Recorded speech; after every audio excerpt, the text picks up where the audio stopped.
Estamos dando início a mais um programa Anatomia do Poder. Hoje, tendo o prazer de ter como convidado especial do programa o deputado Eduardo Bismarck.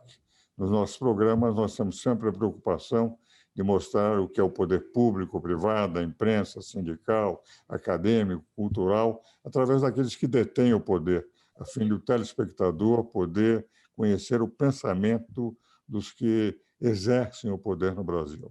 E o deputado Eduardo Bismarck, que é deputado cearense e que, enfim, é um jovem deputado com uma vasta atuação na Câmara dos Deputados, com inúmeros projetos, PECs, etc.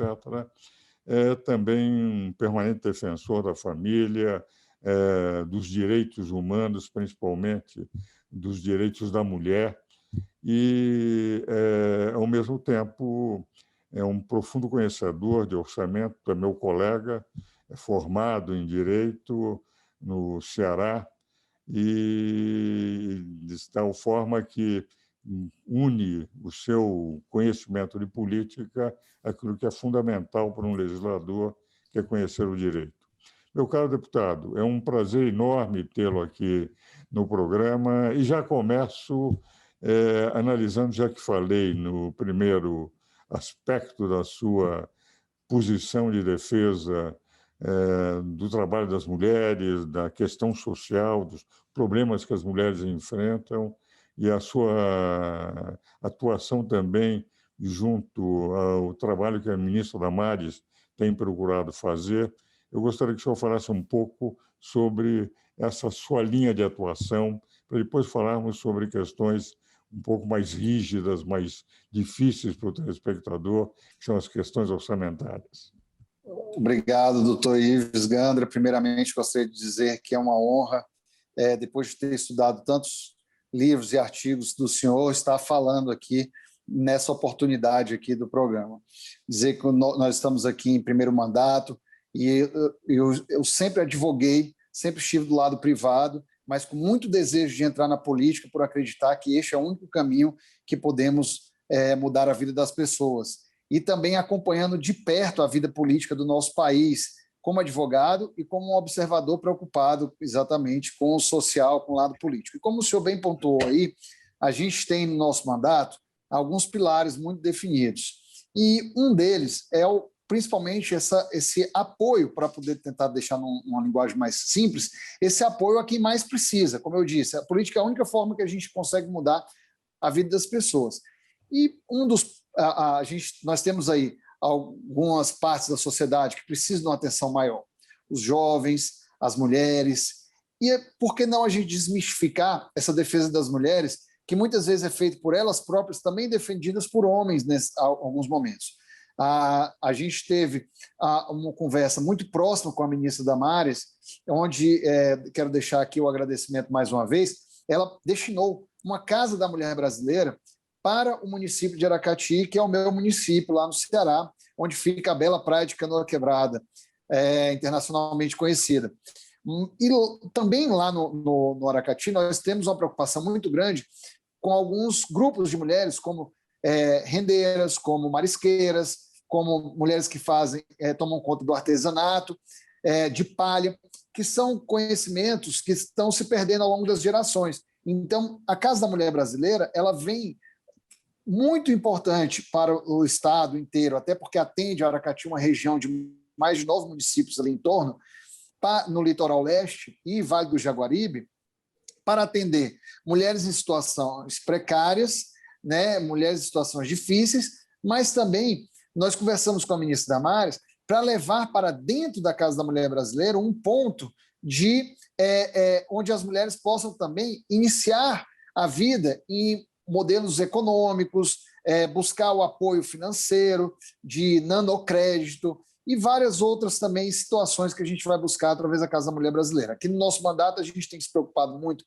com essa pauta feminina e também com outras, como educação, Pacto Federativo e até mesmo questões orçamentárias que passam pelo Pacto Federativo. A gente valorizar aí os entes federados, estados e municípios.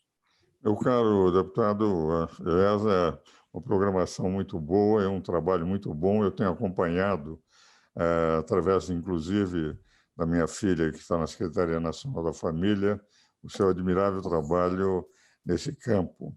E agora, sobre o repensar o Pacto Federativo Brasileiro, quando eu participei de audiências públicas durante a Constituinte e, posteriormente, naquela comissão que o senador, então presidente do Senado Federal e ex-presidente da República, José Sarney, criou de uma comissão de 13, enfim, especialistas, dos quais estavam, inclusive, o Luiz Roberto Barroso, o Nelson Jobim, o Everardo Maciel, o Bernardo Api. Eu também participava do grupo de repensar o Pacto Federativo, como dar mais, digamos, descentralização, na medida que, quando discutimos isso na Constituinte, e principalmente no capítulo do sistema tributário, em que eu tive audiências públicas e acompanhei com o Dornelles, com o Paturi, com os que fizeram a subcomissão de tributos, nossa preocupação era de descentralizar também rendas. Naquela ocasião, a intenção era diminuir no bolo tributário a participação da União e aumentar dos estados e municípios. Com o tempo, apesar desse esforço, da partilha ser muito maior na Constituição de 88 que na Constituição de 67, a verdade é que o bolo tributário voltou, os 5.568 municípios, os 26 estados, o Distrito Federal, a ter uma partilha menor, uma participação melhor no bolo tributário do que a União. Como é que o senhor vê esse problema de uma descentralização sem uma autonomia financeira na mesma linha? Olha, eu costumo dizer que o Brasil virou uma grande prefeitura. Na hora que se centraliza ali em torno do governo central aqui em Brasília, na hora que traz tudo para o governo central aqui em Brasília, as decisões de pequenas ações nos municípios e nos estados. Hoje, esse formato de execução do orçamento, onde nós temos que passar aqui em Brasília um pequeno projeto, às vezes, de uma estrada, que é o sonho de uma comunidade, ou que interliga a sede de um município a um distrito rural que tem um grande escoamento de produção, por exemplo, de frutas. A gente tem que passar aqui pelo Ministério do Desenvolvimento Regional, pelo Ministério do Desenvolvimento Agrário, Ministério da Agricultura, e aí precisa da aprovação, precisa do projeto, precisa do orçamento. Aquilo leva 5, 6, 7 anos. Com isso, quem perde não é só quem mora ali na comunidade que está precisando escoar a produção, é o Brasil como um todo. Para que o Brasil seja mais desenvolvido, para que a gente tenha desenvolvimento mais rápido, mais próspero, nós precisamos que certas ações sejam desburocratizadas. Eu entendo o papel do Estado de querer tomar conta, e ele tem a obrigação constitucional disso, de querer tomar conta do próprio dinheiro, do próprio recurso da aplicação e garantir com que isso ocorra, e também dos órgãos de controle. Mas é muito difícil a gente fazer, como parlamentar até, o burocrata, com todo respeito, mas só para poder ilustrar, o burocrata aqui de Brasília, que está dentro de uma sala, aqui numa cidade belíssima, entender a realidade e o sofrimento de quem está precisando daquela estrada, daquela obra de drenagem, daquela reforma do hospital, lá na ponta no município. E, por outro lado, os gestores que estão lá no dia a dia, os prefeitos, os vereadores, e até mesmo nós, deputados, quando estamos no município, a gente conhece a realidade com muito mais proximidade. E a nossa luta do Pacto Federativo é justamente para poder inverter essa lógica, a gente permitir que o orçamento, o recurso, chegue mais rapidamente na ponta, chegue mais rapidamente para que prefeitos, gestores, governadores do Estado possam gerir muito melhor o recurso. A gente não pode deixar com que a forma como está hoje, que 80% mais dos recursos são para pagar custeio da máquina pública, ou seja, para pagar altos salários públicos, para poder pagar a máquina burocrática, e a gente não vê as coisas acontecendo. O Brasil continua do mesmo jeito nos seus grotões.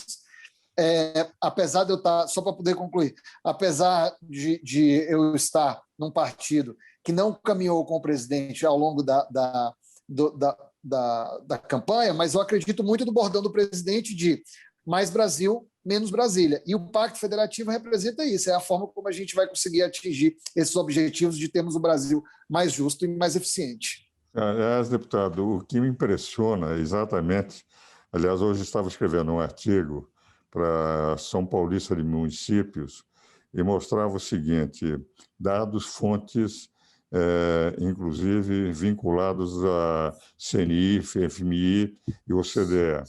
O custo da mão de obra oficial no Brasil é de 13,6%. Enquanto que, por exemplo, nos Estados Unidos é de 8,2%, no Japão é de 4,4%, e a média da OCDE, a média do mundo inteiro, é de 9,9%. Quer dizer, nós burocratizamos demais, fazendo com que tudo dependa de carimbos brasilienses.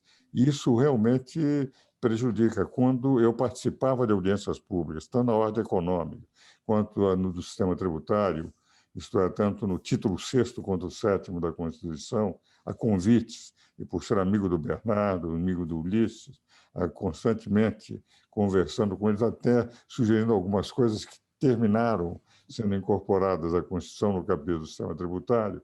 O dado é que a luta era como o Brasil deixar de ser um país unitário que sempre foi, porque nós éramos uma federação formal, mas dificilmente. E essa luta pela descentralização é importante, porque Brasília é uma capital de autoridades, é uma cidade de autoridades, é uma cidade que não se assemelha ao resto do Brasil. Então, isto, além do que, quando se depende para qualquer obra que se faz de um carimbo brasiliense, é evidente que tudo fica mais difícil. Senhor deputado, nós vamos agora para os nossos intervalos e depois vamos continuar conversando sobre isso e sobre a questão dos orçamentos.